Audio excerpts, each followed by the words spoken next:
হাই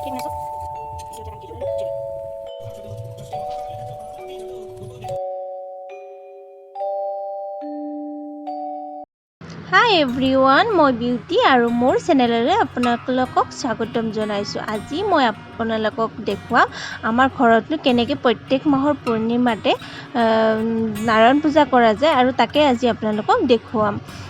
সকলোৰে মংগল কামনা কৰি, যিহেতু এতিয়া লকডাউন চলি আছে, ভালকৈ কৰিব পৰা নাই পূজাভাগ, আৰু আমাৰ পূজা কৰিলে ব্ৰাহ্মণ মাতা নাযায়, ঘৰতে পাঁচালি পঢ়া যায় আৰু এনেকৈ আমি পূজাভাগ কৰি থওঁ, যাতে কৰোণা সোনকালে গুচি যায় আৰু সকলোৰে মাজলৈ ভাল দিন আহে, তাৰে কামনা কৰি আজি পূজাভাগ কৰিছোঁ। এইফালে মই ক্ষীৰ বনাই আছোঁ প্ৰসাদ হিচাপে দিয়াৰ কাৰণে, আৰু এইখিনি ড্ৰাই ফ্ৰুটছ দি দিম। আৰু এইফালে আমাৰ যোগাৰ আৰম্ভ হৈছে। যোগাৰ মানে বেলেগ মানুহ নামাতো আৰু এতিয়া এনেই ৰাতিপুৱা বাৰু প্ৰসাদ লৈ যাম ডিউটিলৈ যোৱাতে, কিন্তু ঘৰতে এনেকৈ পাতিছোঁ, অলপ নিয়মটো কৰি থৈ দিছোঁ আৰু।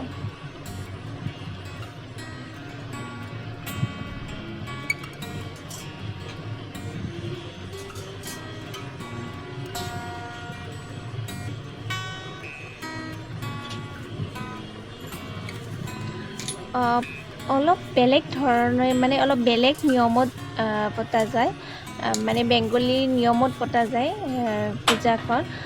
আমাৰ অসমীয়া মতেতো বহুত কিবা কিবি লাগে বা এনেকৈ নহয়ে, ব্ৰাহ্মণ লাগে বা বহুত কিবা কিবি যোগাৰ লাগে বা কিবা, আৰু এনেকৈ বহুত ডাঙৰকৈ পতা যায়, কিন্তু আমাৰ ঘৰতে এনেকৈ প্ৰত্যেক মাহৰ পূৰ্ণিমাতে এনেকৈ পাতোঁ। আজি অৱশ্যে মই অকল পায়সহে দিয়া যাব প্ৰসাদত, কিন্তু মিঠাই তিঠাই আনিব নাপালোৱে, দোকান বন্ধই হৈ যায় 4টা বজাতে, সেয়ে ভালো লগা নাই, কিবা খালী খালী লাগিছে।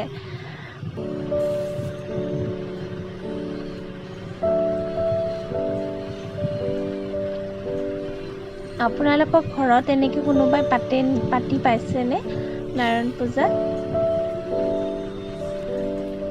আমাৰ ঘৰত এনেকৈ প্ৰত্যেক মাহতে পূৰ্ণিমাত পতা যায়, যদি একো অসুবিধা নাহে। মোৰ ক্ষীৰখিনি প্ৰায় হৈ গৈছে, ঘট বহালোঁ।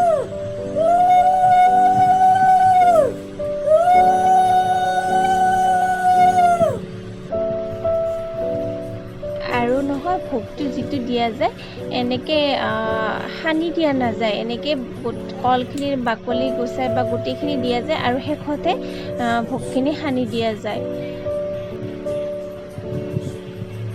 মানে মিহলি কৰা যায়।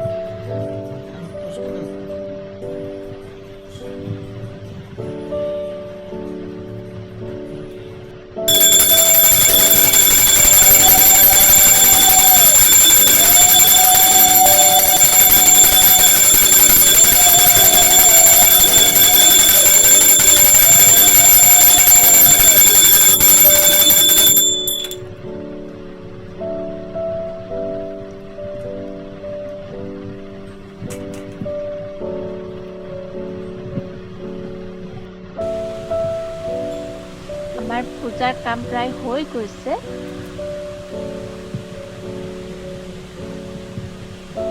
ভগৱানে আৰু সকলোৰে মংগল কৰিলেই হ'ল, কিমান আৰু এনেকৈ থাকিব, সকলোৰে মনবোৰ বেয়া হৈ গৈছে ঘৰত থাকি থাকি।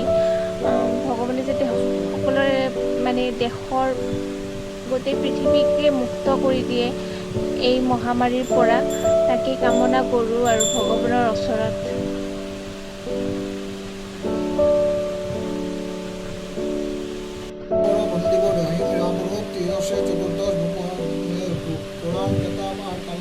আমাৰ ৰাম ঠাকুৰৰ যিখন পাঁচালি আছে, মানে বেংগলী হয় এইটো, সেইখনে পঢ়া যায় এনেকৈ ঘৰতে, নিজে পঢ়া যায়।